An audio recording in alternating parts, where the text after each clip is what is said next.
platform for my, let's say, lessons at my university. Yeah, I see, yes, Full screen. The screen, okay. And okay, I can just maybe introduce you, yes. So today we continue Alumni Association webinars. And today we have our presenter, Serikbolsyn Tastanbek. So he is an alumnus of Nazarbayev University, Graduate School of Education, multilingual education, correct, yeah?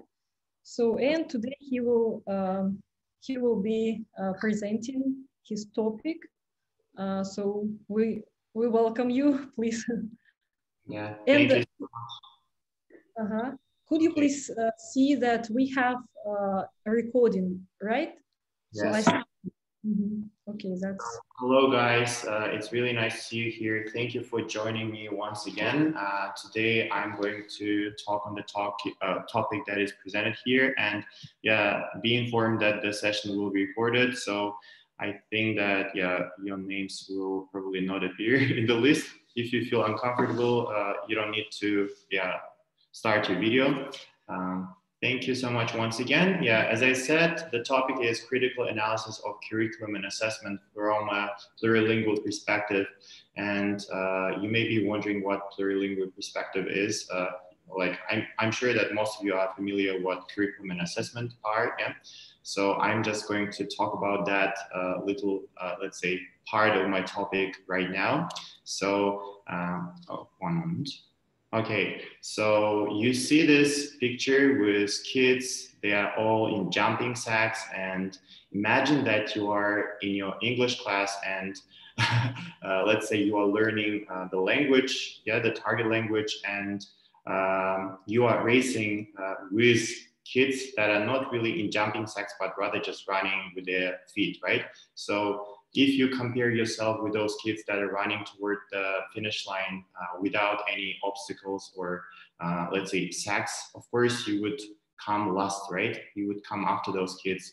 And in classes, when you are, let's say, learning the language, let's say not using your first and second languages is somewhat similar to racing against kids whose languages are taken into consideration, yeah? And of course, if you use only English during classes, then you would be somewhat limited in your, let's say, mobility, and you would probably run or jump at a lower speed, yeah? So that's what I want you to imagine. And then I want you to answer these two questions.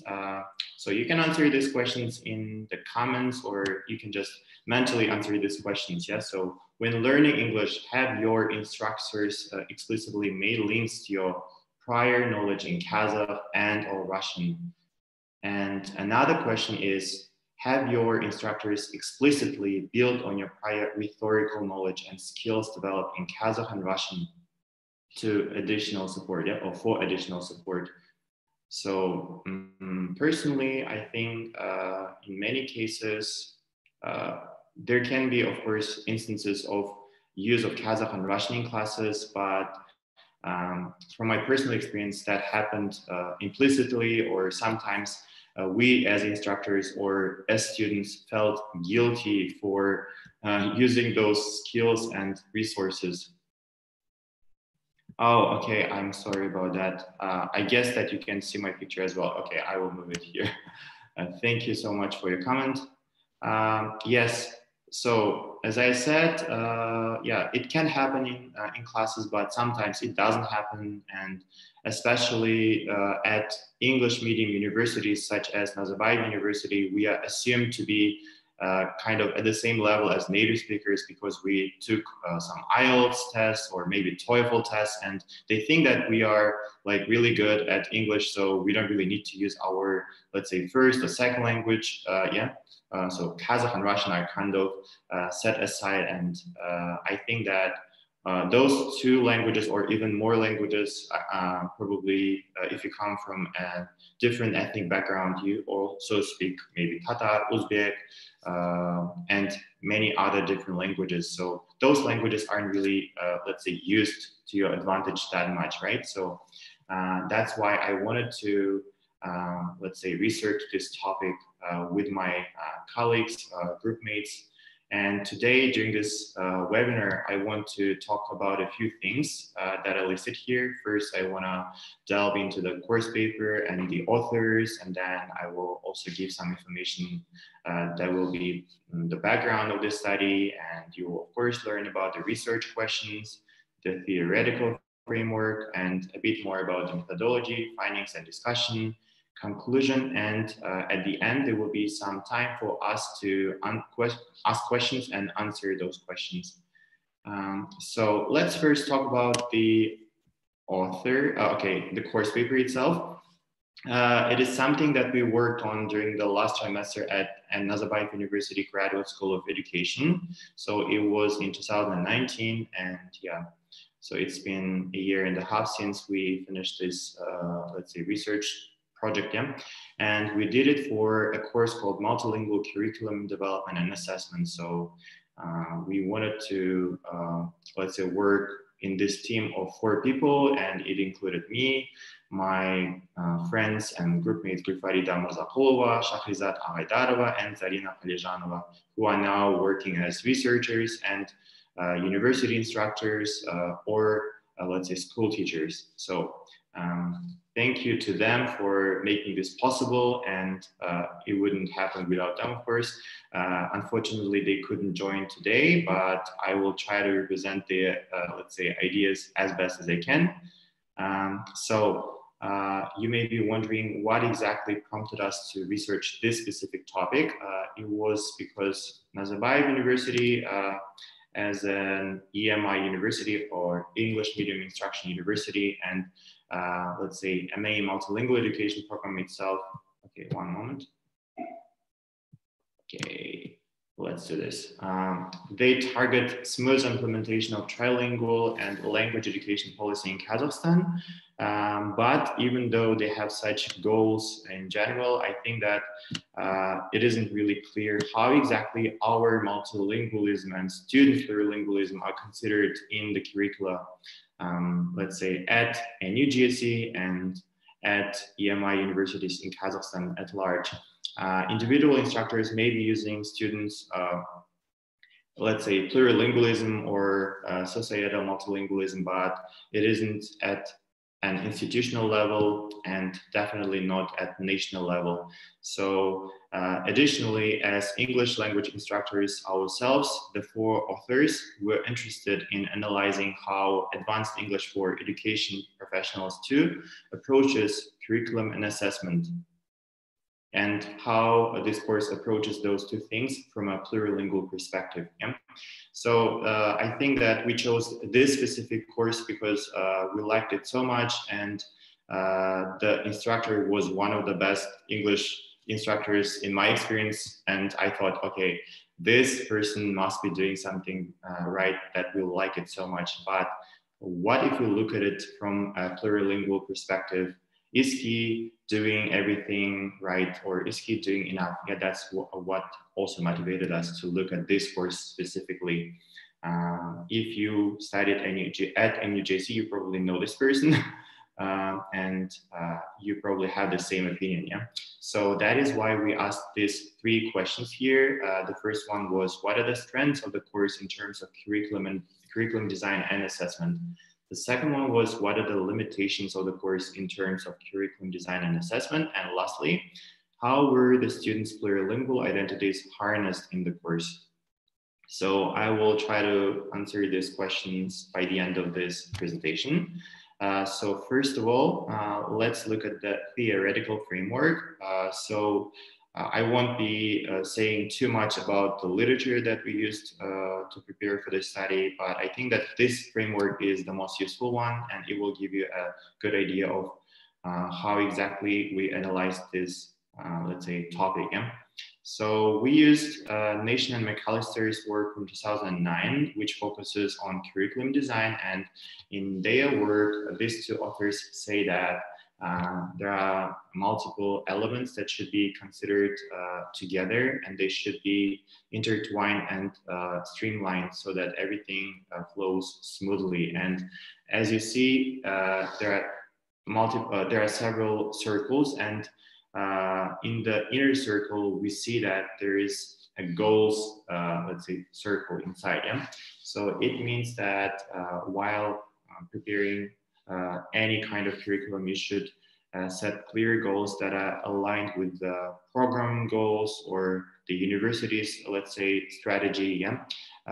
And of course, those should correspond to each other. You cannot really create a program that does something that isn't really fit with the university's goal or the program's goal that includes this specific course. Yeah. And then we also see content and sequencing, format and presentation, and monitoring and assessing in this inner circle as well. And let me talk about content and sequencing first. So here, I think that it's obvious that the content of the language course can be planned or evaluated, taking into account the following 4 areas. It is language, ideas, skills, and discourse. So these all should be, again, streamlined together, and they should be sequenced in a manner that is logical. For example, some courses repeat the same topics, let's say, multiple times, going from lower levels to higher levels. And sometimes the courses can be linear, meaning that they start with an easier, let's say, topic, and they progress into something a lot harder. So from introductory to advanced levels. Yeah. And that's something that's included in the inner circle. And then we have format and presentation, which are, let's say, one moment. So in this dimension, the framework consists of 4 elements, and those are, first of all, meaning-focused input, and then meaning-focused output, language-focused learning, and fluency development. So I think that this can be connected to Krashen's comprehensible input theory, or let's say concept as well, because here the students should not be, let's say, getting anything that is a lot beyond their level. Yeah. And the presentation should also be, let's say, balanced. Input and output here should be balanced, let's say, well, and that way the course will be successful. And then we have monitoring and assessing. I think that here we can talk about the assessment tools and let's say, sometimes preliminary tests that are taken by the students. So there can be some benchmarking tests such as IELTS or TOEFL used for measuring the students' initial skills. And then there can be assessment tools that are used, let's say, formatively or summatively throughout the course. And we have needs, principles, and environment in the outer circle. And those are, let's say, also very crucial, of course. You should consider the students' needs, and you should consider the principles of teaching and pedagogy at large, and the environment in which the learning happens should be taken into account when designing the curriculum. And we will be basing, I will be basing this research on this framework here. Hopefully you found this interesting. If you want to learn more about this, you can look up Nation McAllister. It is a nice book, and if necessary, I can share this book with you. I think that it is something that every language instructor should be familiar with. In terms of methodology, we used 2 different approaches. First, we decided to choose autoethnography because as 4 participants, who are also course students, we wanted to reflect on the course strengths and weaknesses through the lens of our past experience. So I think that it allowed us to share this EMIC perspective, because usually or oftentimes it happens so that the researchers are not really in the process, or in the environment where this whole process is happening, or where the phenomena are taking place. So that's why we wanted to describe and analyze our personal experiences to understand this phenomenon which is curriculum. Yeah, and another approach that we use here is document analysis. So we try to examine and interpret such course documents as course syllabus, teaching materials, and assignments. So, and as I said before, there were 4 participants, and all of us were at the time NUJC MA Multilingual Education students. So let's now switch to the findings. Yeah. So first of all, as I'm going to talk about the inner circle, let's focus on the goals. The goals of the program or the course were in alignment with the MA Student Handbook and also the NU strategy, Nazarbayev University strategy. And specifically, the course goals matched sections 5 and 6 of our handbook, which said collaborative and critical skills and ability to write academically and analytically in professional educational settings. So those things were, let's say, focused on in this course. And then we can also say that all 4 skills were covered. Reading activities, writing assignments, in-class discussions, and speaking assignments helped us to develop all those 4 skills. However, I think that one of the things that wasn't, let's say, sufficiently covered is listening skills. Probably it was not explicitly mentioned because we were kind of supposed to watch different lectures and additional materials in our free time, but still it wasn't included, let's say, as much as the other skills. Yeah. And the objectives were all sequenced in alignment with other courses, meaning that the course wasn't really happening in a vacuum. Yeah, so it happens often that some English courses do not really take into consideration what the other courses require from the students. So it may be so that you are, let's say, writing some essays when in fact the other courses require you to be able to present something. Yeah, so it is really important to make sure that you are analyzing what other faculty at your university are doing and what the students really need. Yeah, so the objectives should be in alignment with the other courses, and for that I think you need to conduct mini research before starting your course, and your course itself should not be, let's say, static. Yeah? It should be dynamic, and every year there may be changes according to the goals and objectives of other courses and the program that you are teaching in at large. And unfortunately, we also found that the course itself implicitly takes an English-only direction. And by saying that, I mean that everything in the course was only in English, and it did not, let's say, take into consideration the plurilingual backgrounds of the students, and there was a lack of space for the students to use their prior language knowledge. So meaning that there were no assignments that required or allowed, let's say, using Kazakh or Russian, as I said before. So you may be thinking that if all the students are at a very high level of English, then why is it necessary to take into account all those other languages? But it was, let's say, stated multiple times by researchers that even high-level students and learners, language learners, may benefit and will definitely feel empowered when their languages are, let's say, harnessed. Yeah. So when you're able to express yourself in, let's say, multiple languages, and you can do that freely without feeling guilty in classes, you will feel empowered, and let's say you will reach your goal a lot faster. So you won't be in that sack, yeah, when running this race. Instead, you will be able to use all your 4 limbs freely, and you will reach the finish line a lot faster, and maybe you will also feel happier while doing that. So in terms of content and sequencing, okay, let me put this here if you don't see it.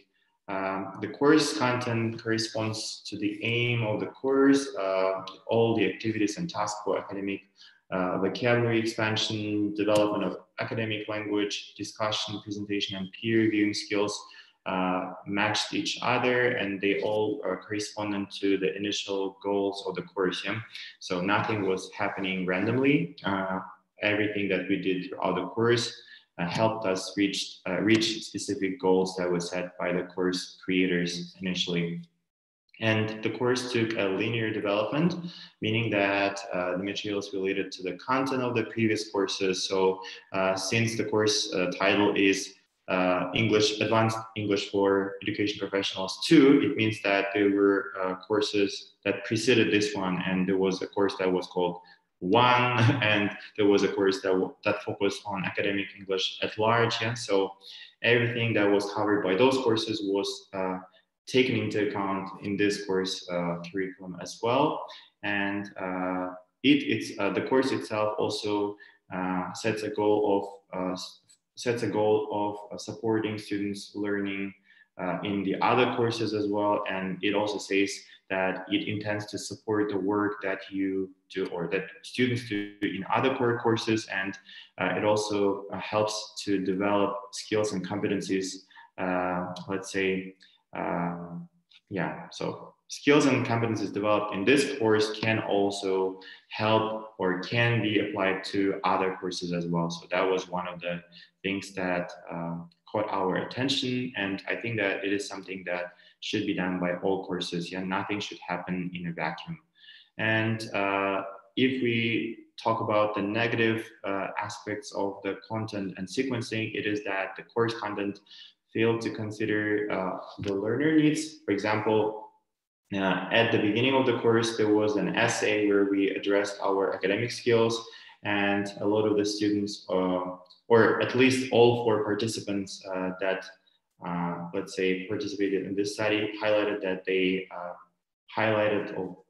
emphasized paraphrasing skills, advanced paraphrasing skills, and also essay organization. And I think that the course didn't really cover those 2 things sufficiently. Perhaps it was because it was assumed that we learned how to do those things in the previous courses, yeah, since it was the final course that we were taking. There was no purposeful integration of multilingual assignments and or tasks. So while we were, of course, allowed to use Kazakh, Russian, and any other language in group discussions, I think that the instructor did not really give us any type of tasks, yeah, or assignments that would allow us to use those purposefully, or so it wasn't really planned, yeah. So it was happening organically, but I think that probably it could be, let's say, taken into consideration at the planning stage of the course, instead of just letting things go as they can, yeah, as they will. So now, if we talk about the format and presentation of the course, we had everything from what Nation McAllister required for the course to include, and there was meaningful focused input. We used different academic works, yeah, such as the Elements of Style, How to Write with Style, and other academic articles. We used one, let's say, textbook, which focused on academic language and style in general. And we also produced output that was in line with the input. Yeah, so we produced essays. We also wrote blogs, and we commented on our peers' posts, and they were also critical reviews and student-led discussion and even deconstruction. So all of this was in agreement with the input, yeah.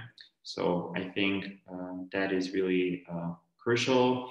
And as I highlighted before, the listening skill was not given the same attention as other 3 skills, but I think that the debates that happened in class also, they also intended to strengthen our listening skills.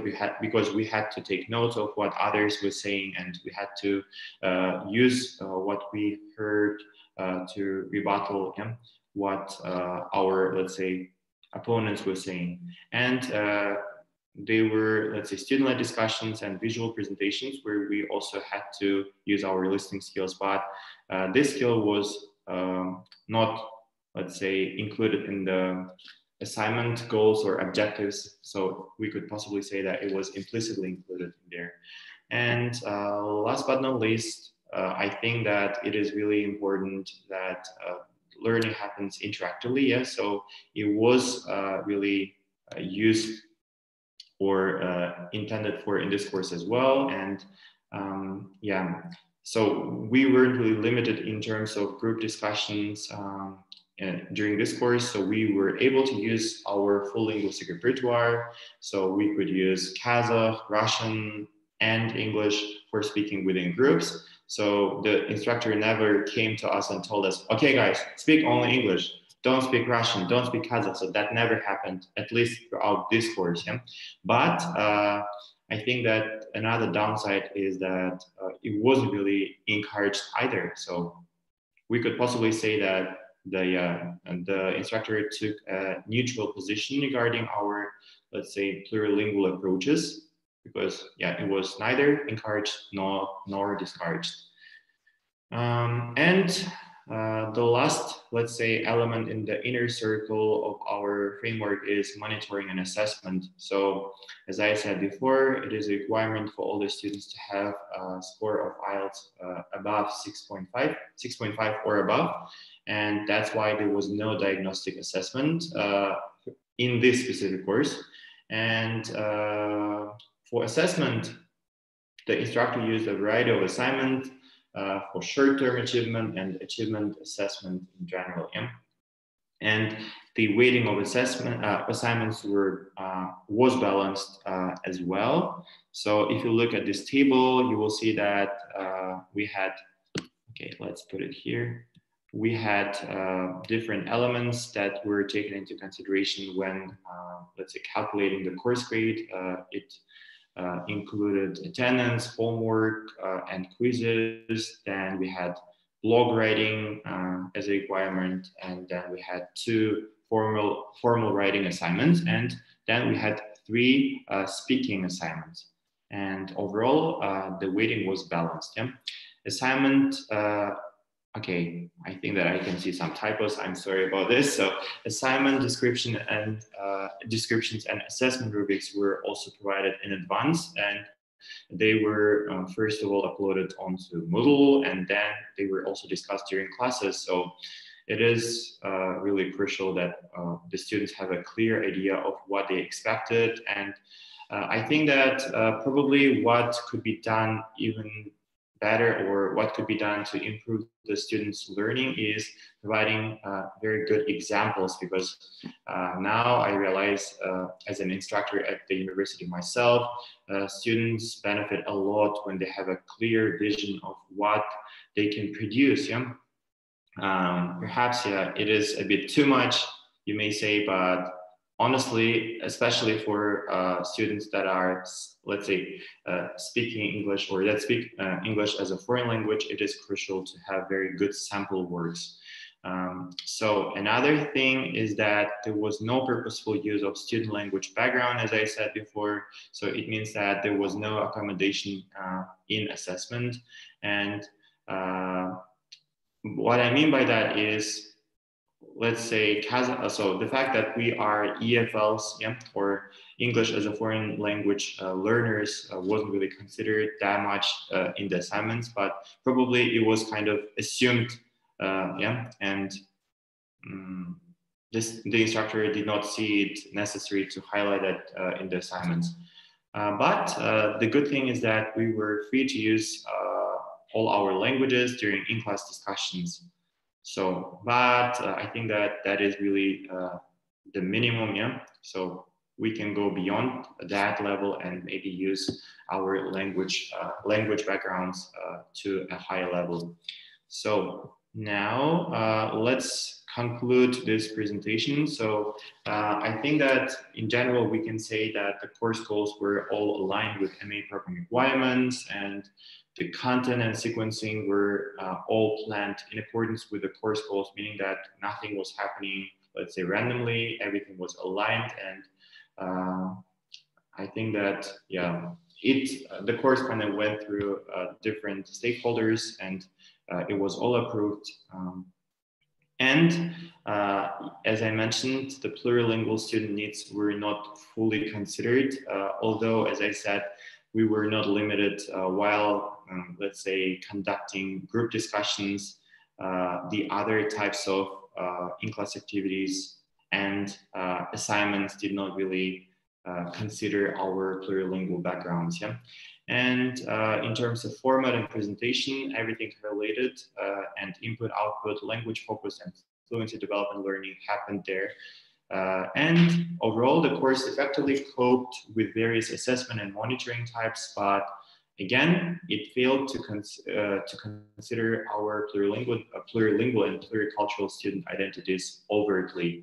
So although it could happen, or it happened implicitly, yeah, without, let's say, openly discussing or highlighting those, I think that it could be improved and overtly addressed.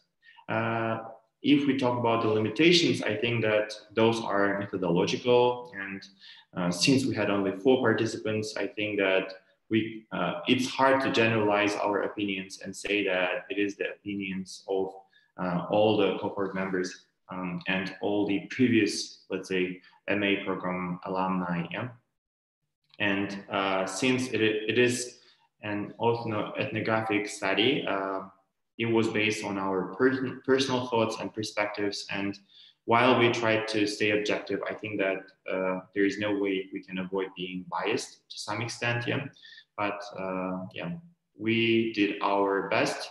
And since we had little experience with document analysis, I think that it also could have affected the depth of analysis. Probably we could, yeah, of course, do an even better job now that we are more experienced. But yeah, again, we did it to the best of our abilities. And I think that generally the implications are for 2 stakeholders specifically. It is, first of all, for program administration. They can provide more support so that the program changes and there are some corrections in the program that allow the instructors in their turn to consider the student needs. Yeah? And in terms of needs, I mean students experience with specific skills such as paraphrasing and essay organization, and also their plurilingual background, because again, those things were not explicitly addressed. Yeah? So I think that the course should be dynamic and it shouldn't really stay the same, let's say, over the years. And I realize that as an instructor myself now, because let's say while working at Tastanbek University, we have, of course, prepared the syllabi multiple times, and the syllabus that we used the previous year isn't, let's say, something that we are going to use this year. Instead, we are reflecting on our experience and considering what worked and what didn't and what could be done better. Yeah? So it is really important, and I hope that our paper, let's say, helped the program administration, because actually we shared this work, as I remember. So again, that was what we thought could be helpful at that point. So now I think that it's time for us to ask ourselves a few questions. So before you ask me questions, I want to ask you questions actually. So can you please look at these 3 questions here? So I want you to take the stance of an instructor if you teach English or any other course. And if you aren't an instructor, then think about these questions as a student. Do you analyze your course? Yeah, or as an instructor or a student? If yes, how can you strengthen your course curriculum and assessment? I'm sorry about this. I think that I should have spent a bit more time proofreading this, but yeah, it is what it is. And if no, what tools do you need to start doing your course analysis? So let's give you some time. If you want to share your answers, let's say you can also unmute yourself. So let me take a look at the question here. Oh, okay. I think that we can unmute the participants Yeah, if that they would do be great. this. Yeah. Mm-hmm. And So, as a host, you also can do this to unmute the participant who is going to speak.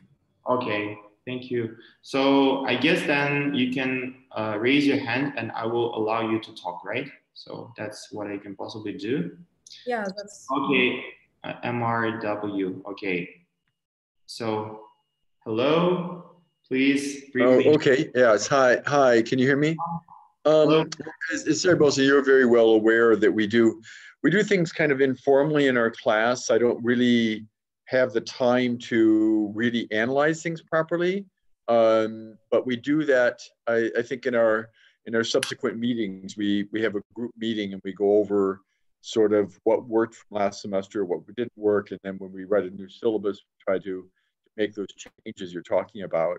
Um, okay, and I would like to see maybe something besides Moodle, and it's probably not going to happen, but you can do like test analysis and see what scores they got right, what questions they got right, what questions they got wrong, because we have to, if we're going to analyze a course, we need to take all the elements of it, and then hopefully we'll get to a point where our syllabi are stable, and then we can use some of the same test over again, but tweak them and make them better. And that's what we're not really doing. We're just making up new syllabi and everything from scratch over and over again. And that doesn't lead to any kind of it's improvement in a way, but it's not ideal. If we actually had test analysis, that would be really good. Yeah. Okay, that's all I have to say. Thank you so much, Mark. I think that what we are doing at the moment is somewhat informal and it is quite fluid, yeah, and we have to kind of get some sort of a framework according to which we can analyze our courses. And I think that for that, we need to develop some tools, for example, a test, as you said, or maybe some survey, according to which we can analyze the opinions of students and the instructors, and then based on those we can strengthen our course curriculum and assessment tools. And at the moment, I don't know if I should say this, but we are trying to work on that with two of my colleagues, and hopefully we can conduct this research and further improve our courses at Astana University. Okay, so let's now see if there are any more people that would like to share their opinion. Thank you. Okay, should I? So anyone else? So if you want to say anything, you're welcome. Oh, okay. I guess. How do I do this? I'm gonna move myself here. Okay, can you hear me now? Yes, I can. Sorry. Yeah, the only thing I was going to say is an English speaker. I mean, I could do this in Arabic and I could do this in Spanish. And what you're talking about is encouraging students to use their own language. However, we get into there are a couple questions. How do I do that as an English speaker who doesn't speak Russian and Kazakh in a class where I'm evaluating things that are only in English to me? That's a bit difficult. So the thing here is that you do not necessarily have to understand all the languages present in class, because then this approach would be very limited and you should be able to, then it would mean that you have to speak the same languages as all the students. And then, I mean, for example, countries such as Canada or the US, for example, or many other let's say Western countries would not be able to use the plurilingual approach. What you can do here is you can allow the students to build on their skills, let's say when working together or on their own, and also you can allow them to use different, let's say, meaning focused input. For example, you can let them use articles or sources in multiple languages instead of saying that, okay, guys, you have to read only articles in English, or okay, you should listen to only English speaking let's say, radio host, yeah?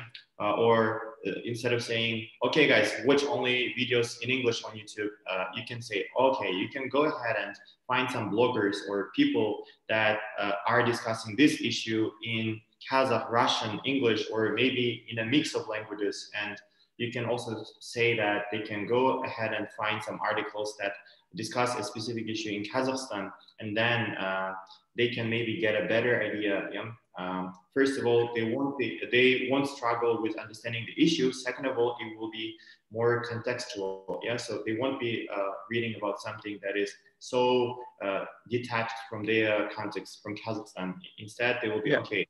So people are discussing this issue in Kazakhstan, in Kazakh. So it is even more important than I thought. Yeah. So I think that they will feel. I understand completely the reasoning behind that. However, if we're going to, a big thing is the plagiarism and the paraphrasing. How am I going to take an article that is written in Russian, and that's how it's submitted to me, is the APA referencing? How am I going to take that and evaluate if there was any the paraphrasing or anything like that? That's the difficulty I have with that particular suggestion. Again, I think that there should be this element of trust. Of course, I do realize that it's impossible to fully understand the original sources, but again, we are more evaluating the output rather than the input. Yeah? So if they read some source in Russian and they are paraphrasing that source, I think that we should be more concerned with what the outcome is. So yeah, I do realize that there are... I can see that both ways. I thought of something that I might be able to do, of developing some kind of some grammar exercises for them to do in an asynchronous manner that they need to do bilingually, so that they can see what the strengths are, the similarities between their own languages and English, and the differences, because that helps them really learn not only about English grammar, but it also helps them learn their own grammar better. Yeah, things like that. Would you agree with that? Would be a good way of going about encouraging multilingualism in the classroom? Yeah, I think that's a great idea, and that, let's say, idea could be further discussed at the collegial level as well, because I think that yeah, of course, while one instructor can do that, it's going to be an even better job done if multiple people are engaged in this project or idea. So thank you so much for your input, Mark, and I will probably... There's only have one other comment, and that is that I've lived overseas for a long time, and the top-down management almost always forbids instructors from using any of their native language in the classroom, and I really get upset with that. It like you say, it doesn't give the students the tools that they need to succeed. How do we get around that top-down management to allow? Because one of our staff members was discouraged from explaining things when students just didn't understand it in English, and they had to understand the concept. How do we get around that old, really old, archaic way of thinking? Well, what we can do in this case, in my opinion, is provide some research-based evidence and say that, okay, this is what literature says, and this is what experts are saying we can do in this case. And also another thing is that we can do is to conduct primary research. So like we can conduct, let's say, case studies or action research. As you remember, what was encouraged by Nazibaieva recently, I think that's something that we can do to address this issue at our institution. And I would also recommend doing the same thing to other instructors. If you want to do something, show examples, show what others are, let's say, saying on the same issue. Yeah, but my goodness, it's been out there for a long time. They should know this by now. Well, I guess we have to. It's sort of absurd that they're telling us what to do. It's pedagogically unsound. Yeah. Thank you so much, Mark. And I guess if there are no more questions, oh, okay. I think that there is one question. Yeah. Yeah, thank you. So now I think that it's time for me to answer your questions in case you have any. So now I will take your questions. So you can also unmute yourself if you want to ask live, or you can leave a comment in the chat box. Okay. I think that Gulmira, right? She has a question. Oh, okay. Yeah, I think. Okay, Mira, one moment. Let me unmute you. Sorry.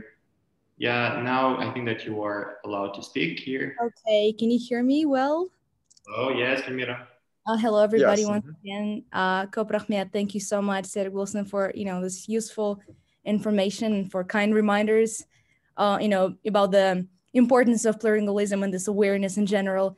And my question is somehow related to the previous question. I was just wondering, in your experience, once again, being a local and speaking the local languages, how do you personally handle as an English instructor the situations when your students who are supposedly, from what I know, they do have a good level of English, right?